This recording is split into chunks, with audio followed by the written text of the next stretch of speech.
es que no hay delito del 417, no lo quiere ver nadie. El 417 castiga los delitos que perjudican a las administraciones públicas, central, autonómica y municipal.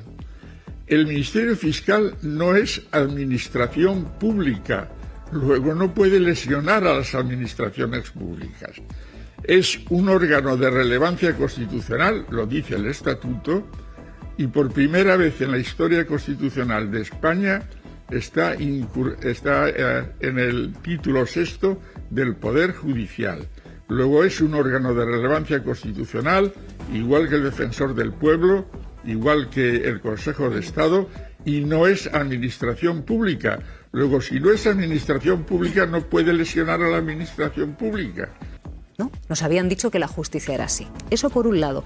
Y luego, ¿por qué se puede considerar que el Tribunal Supremo está siendo cuestionado?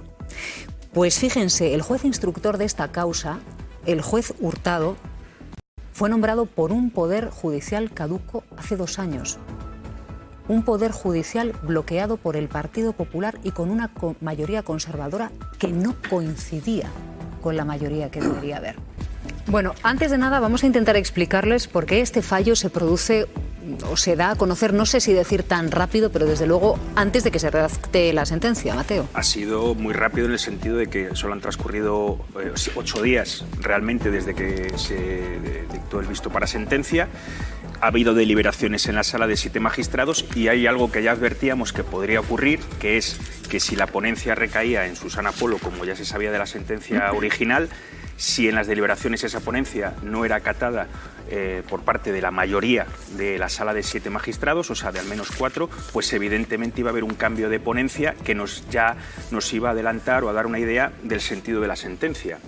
Lo que ha ocurrido efectivamente es que ese cambio de ponencia ha sucedido, que asume la ponencia nueva el presidente del tribunal, Andrés Martínez Arrieta, y que el Tribunal Supremo probablemente, esto es una inferencia mía, para evitar filtraciones por ese asunto que te he comentado, ha decidido adelantar el fallo únicamente de la sentencia y es lo que hemos conocido ayer, el fallo. Faltan los argumentos jurídicos, la redacción de la sentencia en sí, o sea, tardarán días en hacerla.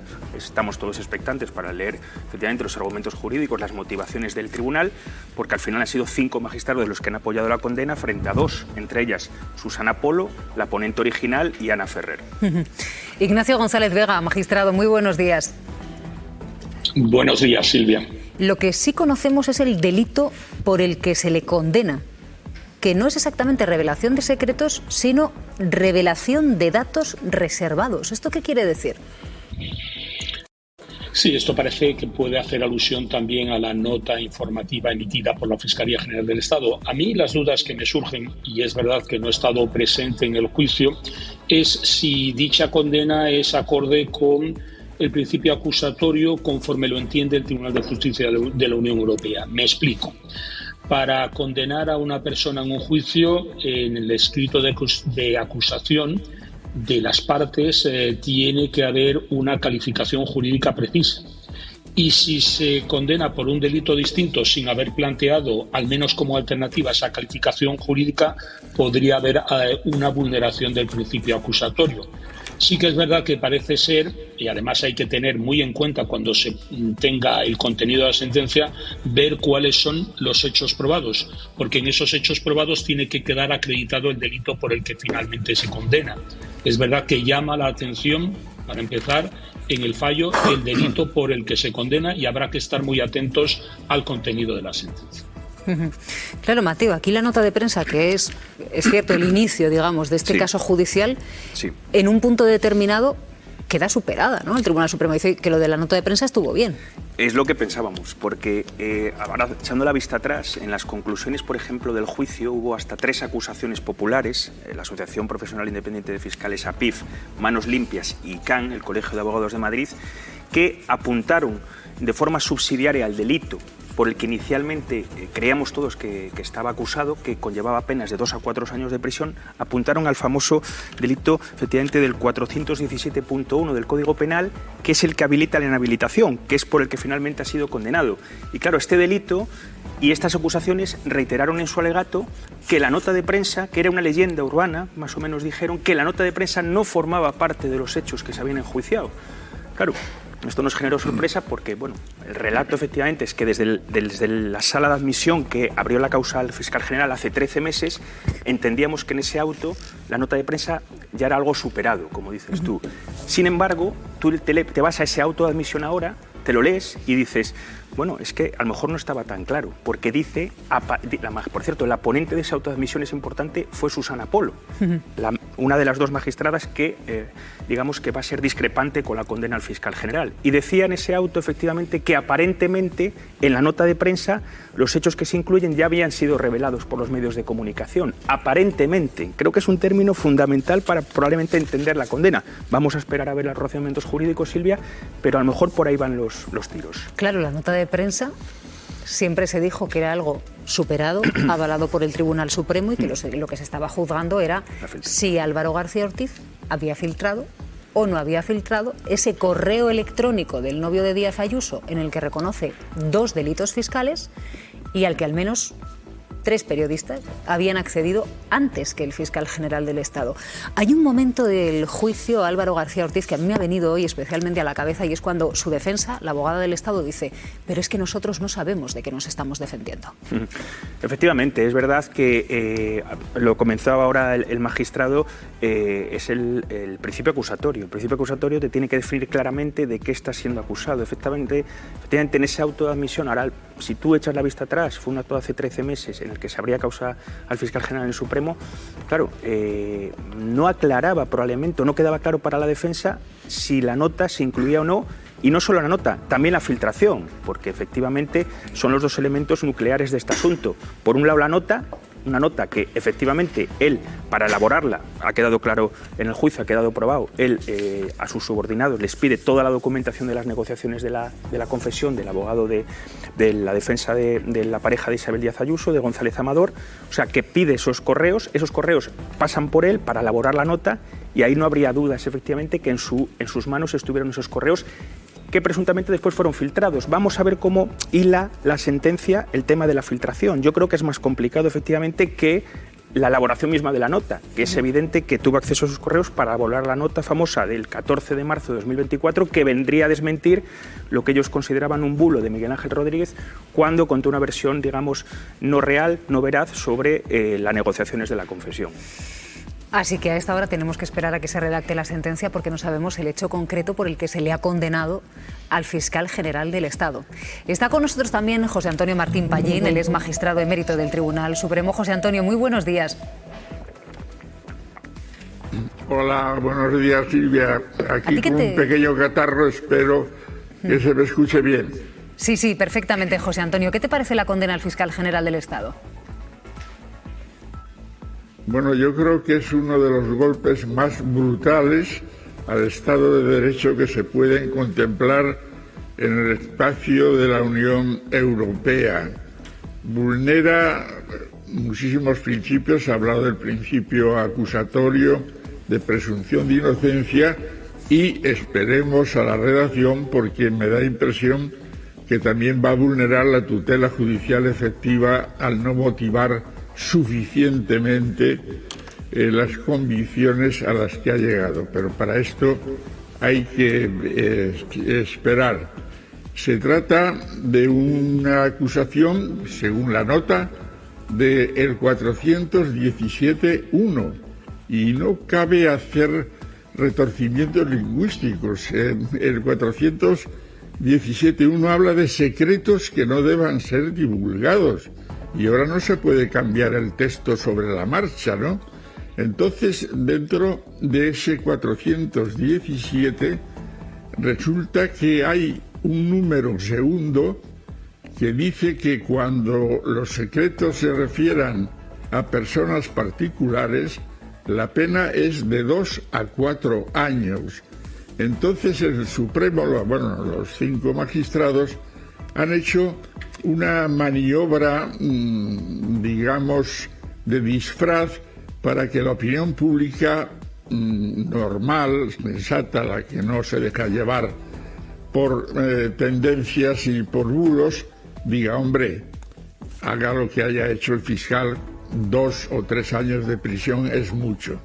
Entonces acude al número primero, vulnerando flagrantemente, si lo tienen ahí a disposición se puede leer perfectamente, y eso ya es un dato negativo. He oído hablar, bueno, que el juicio se ha celebrado con arreglo a todos los cánones legales, pues faltaría más. Ha empezado con la audiencia pública y ha terminado con el visto para sentencia. Debía haberse televisado, pero bueno, esto ya es agua pasada.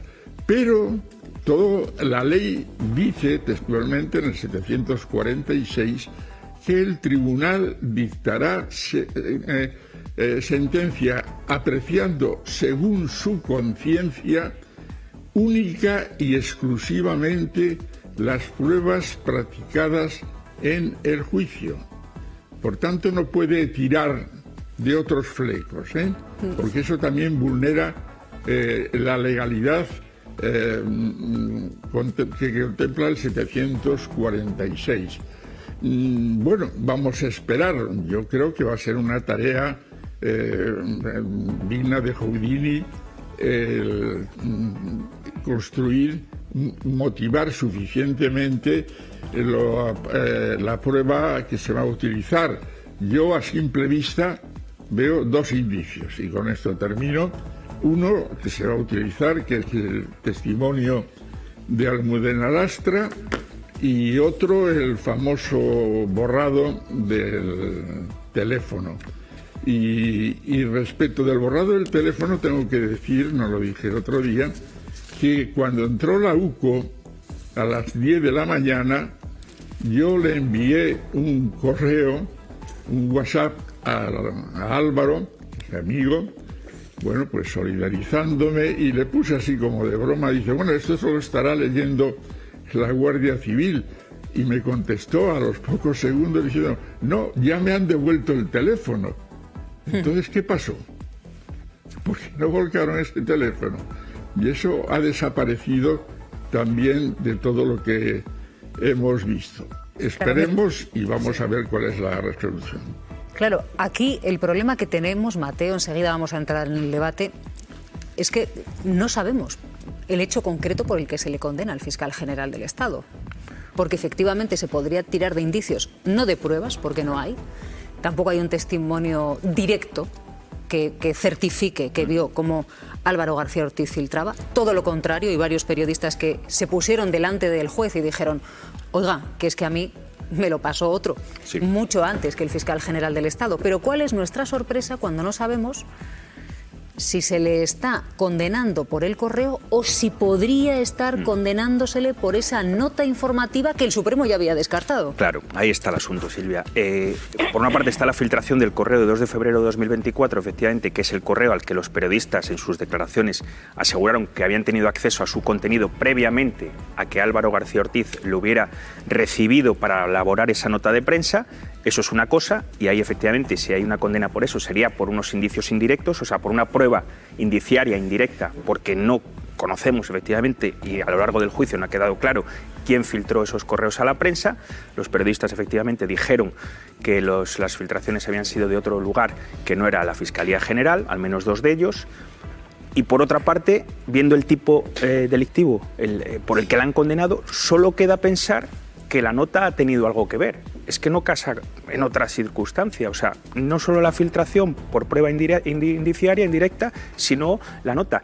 Ahora tú, por ejemplo, recuerdas digamos, la intervención de los mandos de la UCO, del jefe de la UCO, del instructor que hizo el famoso informe policial de la causa, de la cual tanto el juez instructor como luego la sala, como ahora el tribunal juzgador, le dieron muchísima relevancia, y hablaba de la nota en el contexto del dominio que tuvo Álvaro García Ortiz sobre la situación, ¿no? Pidiendo esos correos, elaborando la nota, llamando al fiscal del caso, pidiéndole a la fiscal jefe de Madrid, Pilar Rodríguez, esos correos. O sea, hablaban de todo el contexto, y todo el contexto era la nota. Y eso lo vimos mucho en el juicio, ¿no? Como el tema de la nota de prensa, del comunicado, se iba, iba entrando en los hechos a valorar con la filtración y con más cosas. O sea, eso apareciendo sí que, y desapareciendo. Sí, apareciendo y desapareciendo. Eso lo vimos constantemente en el juicio. Claro, es que si condenan al fiscal general del Estado por la filtración del correo electrónico, el Supremo corre el riesgo de que un periodista rompa su pacto con la fuente y diga quién se lo filtró antes de que lo tuviera el fiscal general del Estado. Por eso les digo que es que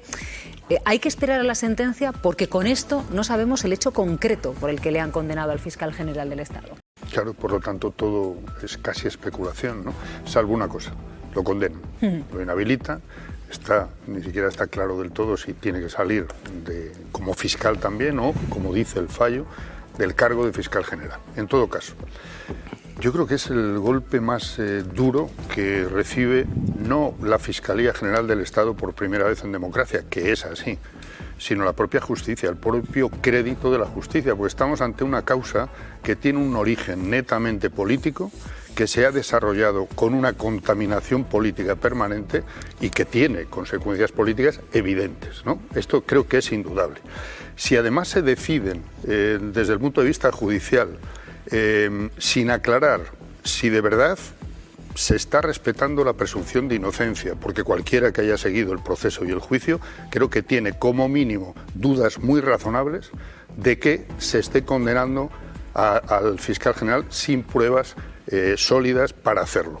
En el propio auto de procesamiento, y esto lo han explicado catedráticos de Derecho Penal, creo que suficientemente, el único indicio sobre el que parecía basarse todo esto era el famoso borrado del teléfono. Pero hay que demostrar lo que había en ese borrado para poder condenar a alguien. Dicho esto, todo nos lleva, ya se ha explicado aquí, lo han explicado los expertos, a volver a una nota informativa que, sí, con el adjetivo aparentemente, pero la cuestión es que se rechazó lo que venía desde el Tribunal Superior de Madrid, el Supremo, la misma sala, por cierto, la sala de apelaciones, pero con varios magistrados que están, curiosamente, en la resolución del caso, que también podría caber, oiga, pues incluso cabría la posibilidad de recusar. Pero bueno, estamos en el punto que estamos.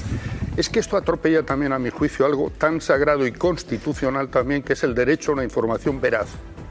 Porque si esto va en la línea que se está apuntando y volvemos a discutir sobre la nota informativa, habrá que saber cuáles son los datos revelados de esa nota informativa que afecten a la intimidad y a la protección de datos del acusado, porque yo he estado repasando la nota informativa y es que no encuentro ningún dato que no estuviera en las horas previas en las informaciones que habíamos conocido. Informaciones o desinformaciones, que las hubo, Y como hemos visto además en la reacción eufórica de quienes lo promovieron, se está dando carta de naturaleza a la posibilidad de que se emitan bulos y nadie conteste, porque ¿quién se va a atrever a contestar a un bulo desde cualquier estamento de las administraciones del Estado, dado que se condena nada menos que a un fiscal general por hacer una nota, supuestamente, puesto que lo otro del correo parece sobrepasado, por hacer una nota contestando con la obligación, y se citaba al final de la nota los artículos en los que se basaba la obligación de la Fiscalía General de romper ese bulo y decir la verdad a la ciudadanía. ¿Quién se va a atrever a hacerlo? Por lo tanto, esto afecta al crédito de la justicia y al derecho a una información veraz que es de los ciudadanos. No es del Supremo, ni es de los periodistas, ni es de ningún otro estamento. Es de la ciudadanía. Es muy grave toda esta situación. Para que los espectadores, en fin, se den cuenta de la dimensión del caso. Cuando uno se sienta delante de un juez, ¿no? Yo entiendo que alguien le acusa de algo. Oiga, usted está acusado de A o de B. No es que tenga que leer un texto de acusación y averigüe usted cuántas acusaciones hay aquí dentro. Y luego ya se defiende usted. Digo que hemos visto a la abogada de García Ortiz diciendo: es que, magistrado, no sabemos de qué nos estamos defendiendo. Y claro, eso nos llamó la atención, pero ahora estamos hilando muy rápido. Y al hilo de todo esto, precisamente, yo me estaba preguntando, José Antonio, claro, el debate actualmente es si estamos ante una decisión política, ¿no? Yo veo el fallo y yo me pregunto si estamos hablando de un fallo puramente jurídico cuando, atención, los 5 magistrados que condenan al fiscal general del Estado pertenecen al sector conservador y las 2 juezas progresistas son las que firman votos discrepantes. ¿Esto es un fallo meramente jurídico el que tenemos sobre la mesa? Es un fallo jurídico, pero con trascendencia y finalidad y búsqueda de efectos políticos. Ahora bien, lo de la nota es que yo no entiendo cómo se es capaz de sostener que puede entrar en la base acusatoria. Primero se dice que no es delito, pues sí, con cierta cautela. En segundo lugar, no surge para nada en la defensa en el juicio oral. Y en tercer lugar, algo que no hace falta ir a ninguna facultad de Derecho, sino saber tener un calendario a mano. La nota de Miguel Ángel Rodríguez es a las 23:25 en el digital del Mundo y a la mañana siguiente, no sé a qué hora saldrá el papel, en la edición de papel. Y la nota es el 14, no el 13, el 14 a las 10 de la mañana. Luego no hace falta ir a ninguna facultad de Derecho para saber que el 14 ya se sabía todo lo que teóricamente era secreto. Luego es imposible con argumentos racionales, porque el derecho es la ordenación de la razón, como decía Santo Tomás de Aquino. Pues a ver, si mire usted, la nota puede ser malísima, lo que usted quiera, pero ya no descubre ningún secreto porque ya lo ha revelado además el interesado, falsamente acusando al fiscal de un delito de prevaricación que a lo mejor le puede costar una querella por calumnia, Yo me estaba preguntando, Ignacio, una cuestión precisamente sobre la nota informativa, ¿no? Si al principio el propio Tribunal Supremo descartó que la nota fuera delito, ¿qué hecho nuevo justificaría que esa nota pueda formar parte de la condena? Claro, lo que pasa es que aquí estamos hablando sobre algo que desconocemos, que es el contenido de la sentencia. Y es que esta es la primera anomalía que se produce en este caso en concreto. Porque sí que es verdad que yo ayer dije que el anticipo de los fallos de las sentencias por parte del Supremo es algo habitual. Pero claro, lo que no reparé es que si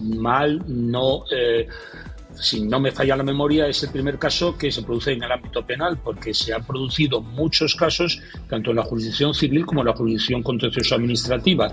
Aquí asistimos al conocimiento, es verdad que con motivo del cambio de ponente se anticipa el fallo de la sentencia, pero claro, estar aquí haciendo elucubraciones de por qué el momento en el que la nota informativa vuelve a aparecer dentro de la escena delictiva, eso habrá que ver los hechos que considera probados el tribunal y sobre todo la fundamentación jurídica. Y eso me parece que es importante. Hasta que no conozcamos el contenido de la sentencia, pues esto es meras elucubraciones que podamos hacer. Había lagunas a favor y en contra del fiscal general del Estado, pero eso fue cuando entró en la sala. Cuando alguien entra en la sala y le condena, tiene que haber pruebas en contra o testimonios en contra. No algunas cosillas a favor, otras en contra, opiniones, tal. Estamos hablando de condenar a una persona. Tiene que haber una prueba en contra y tiene que haber un testimonio directo en contra. Porque es que si no, nos habían dicho que la justicia era así. Eso por un lado. Y luego, ¿por qué se puede considerar que el Tribunal Supremo está siendo cuestionado? Pues fíjense, el juez instructor de esta causa, el juez Hurtado, fue nombrado por un poder judicial caduco hace 2 años. Un poder judicial bloqueado por el Partido Popular y con una mayoría conservadora que no coincidía con la mayoría que debería haber. Con lo cual, claro, si le ponemos, Jesús, todo el contexto, entendemos con estas dos cuestiones por qué hay una reacción, digamos, de cuestionamiento a este fallo que acaba de emitir condenatorio el Tribunal Supremo. Claro, es que yo discrepo de algunas reflexiones que se han hecho aquí, porque siempre cuando criticamos, los que criticamos, una actuación judicial, un auto concreto, una decisión concreta o varias, inmediatamente se pone en cuestión la legitimidad del Supremo. Es que no es verdad. A mí nunca se me ha pasado por la cabeza eso, porque yo sí respeto la separación de poderes, la democracia, etcétera. Pero cuando se producen una serie de anomalías en un proceso, no solo creo que se pueden criticar, es que debemos hacerlo. Porque si no estamos distorsionando totalmente desde este otro lado lo que significa la democracia y cómo debe funcionar. Dicho esto, claro que ha habido un montón de anomalías, se han citado algunas, desde el propio hecho de que magistrados, los mismos, decidan en un momento dado el poner en marcha una instrucción dirigida contra un fiscal general, no contra nadie más, contra un fiscal general, y sean algunos de ellos los mismos que están decidiendo cuál es el fallo. Esto, en principio, es anómalo. Es legal, pero es anómalo. Y entre otras muchas anomalías, como se ha visto a lo largo de la instrucción. Voy a hablar del registro a la Fiscalía General del Estado como si fuera el desmantelamiento de la cúpula del narco, es decir, cosas que hemos visto todos y que son anómalas, se quiera o no. Y sobre todo, ¿dónde están las pruebas? Veremos en la sentencia exactamente que es una cosa inaudita, que estamos todavía hablando de que hay condena, se cesa, digamos, de facto a un fiscal general del Estado desde la justicia, no desde el Ejecutivo, que es quien lo nombra, y no sabemos por qué. Y se dice, no, pero es que era para evitar filtraciones. Una vez que se cambia la ponente, porque la ponente dice, no, yo es que creo que este señor es inocente, se cambia de ponente, entonces se va a saber y va a haber filtración. Bueno, ¿por qué no se investigan esas filtraciones? Porque es que estamos hablando desde hace un año de una filtración concreta, una, que parece ser la única que ha interesado aquí. Y estamos diciendo, vamos a tomar decisiones para evitar filtraciones que se producen, y lo sabemos todos los días, y algunas de interés público, y nuestra obligación también es publicarlas. Pero no se investigan. Se investiga la del fiscal general y desde el primer momento con nombre y apellido. Ya se ha dicho la descalificación o ignorancia sobre el testimonio de periodistas que no solo han dicho teníamos esa información, sino que algunos de ellos han dicho yo sé que la fuente no es este señor, ¿vale? No se toma en consideración, al parecer, no se le da crédito a esos testimonios. ¿Usted me está amenazando? Claro. Es que esto hay que tenerlo en cuenta, insisto, por el tema constitucional de lo que es la obligación de cualquier institución de proteger el derecho a una información veraz. Y por último, y ya termino, es que estamos en un punto en el que se dice, no, es que creo que era mi colega Luis, al que aprecio y admiro tanto, pero es que quien ha convertido este proceso desde el minuto uno en algo de discusión política y netamente política no son los periodistas que ahora critiquemos el fallo. Es que nace de una decisión política, que es lanzar un bulo desde la propia presidencia de la Comunidad de Madrid y viendo a la presidenta con las banderas detrás lanzando a la ciudadanía un bulo, diciendo que el proceso es al revés de cómo era. Entonces, ¿qué hacemos? No, pregunto, O sea, si estamos diciendo, no, cuidado, no pongamos en entredicho decisiones del Supremo porque pueden provocar, entonces permitimos de alguna manera que a partir de ahora las decisiones, incluso de trascendencia absolutamente política, se toman desde una sala del Supremo. Bueno, queremos que este sea el funcionamiento. El Supremo actúa cuando se comete una ilegalidad. Mira, un bulo es un bulo. Y a veces hay bulitos y bulazos, pero se convierte en bulazo cuando lo repica un medio de comunicación y lo lleva a portada. Sin ¿no? ninguna Y a partir de ahí es lo que hizo el Diario del Mundo. Claro, lo que pasa es que el Supremo... Hay lagunas. Pues mire usted, en una sociedad democrática, si hay lagunas, hay que resolver. Y si no, se están conculcando los principios más elementales. Yo, si fuera el fiscal, ya empezaría a redactar el recurso de amparo en relación con lo que ha dicho Ignacio, porque aquí hay una doble actividad de investigación y juicio que está, prohibida por numerosísimas sentencias del Tribunal Constitucional. Y también está el hueco de que es que no hay delito del 417, no lo quiere ver nadie. El 417 castiga los delitos que perjudican a las administraciones públicas, central, autonómica y municipal. El Ministerio Fiscal no es administración pública, luego no puede lesionar a las administraciones públicas. Es un órgano de relevancia constitucional, lo dice el Estatuto, y por primera vez en la historia constitucional de España está en el título 6 del Poder Judicial. Luego es un órgano de relevancia constitucional, igual que el Defensor del Pueblo, igual que el Consejo de Estado, y no es administración pública. Luego, si no es administración pública, no puede lesionar a la administración pública. Esto me parece bastante elemental y esto se explica o se puede explicar en las facultades de Derecho.